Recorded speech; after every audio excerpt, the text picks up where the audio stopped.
In a lush, vibrant village nestled within the heart of Africa, there ruled a king whose name was synonymous with fear, Napolo. His reign was one of relentless oppression and greed, and his insatiable desire for power and wealth knew no bounds. Widows and orphans suffered the most under his tyrannical rule. He seized their properties without mercy, leaving them destitute and broken. King Napolo's eyes constantly roved over his kingdom, always seeking more to add to his ill-gotten wealth. One day, his gaze fell upon a particularly beautiful house, modest but well-kept, nestled at the edge of the village.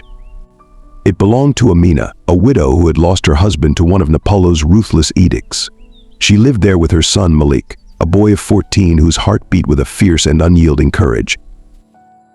Napolo, driven by his covetous nature, decided that the house would be his. He mounted his black stallion and rode to the house, flanked by his heavily armed guards. Villagers watched from a distance, their faces etched with fear and helplessness. Amina and Marlik were in their small garden when Napolo arrived. The king dismounted, his eyes narrowing as he surveyed the house. Without preamble, he declared, "This house is now mine. You have until sunset tomorrow to leave, or you will face the consequences." Amina, her voice trembling, pleaded, "Please, your majesty, this is all we have. We have nowhere else to go." But before she could say more, Marlik stepped forward, placing himself between his mother and the king. His eyes, dark and resolute, met Napolo's gaze without flinching. "You have no right to take our home.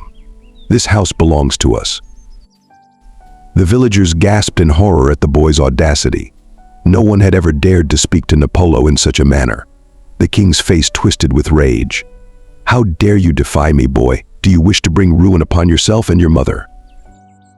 Marlik stood his ground. "Your greed and cruelty cannot go on forever. Someone has to stand up to you, and if that someone is me, then so be it." Napolo, momentarily taken aback by the boy's fearless stance, sneered. "Very well. Let this be a lesson to all who would challenge me. You have until sunset tomorrow." With that, he turned and left, but not before giving Marlik a final, menacing glare. What do you think will happen to Amina and her son Marlik? Stay tuned for episode 2. Thank you for watching.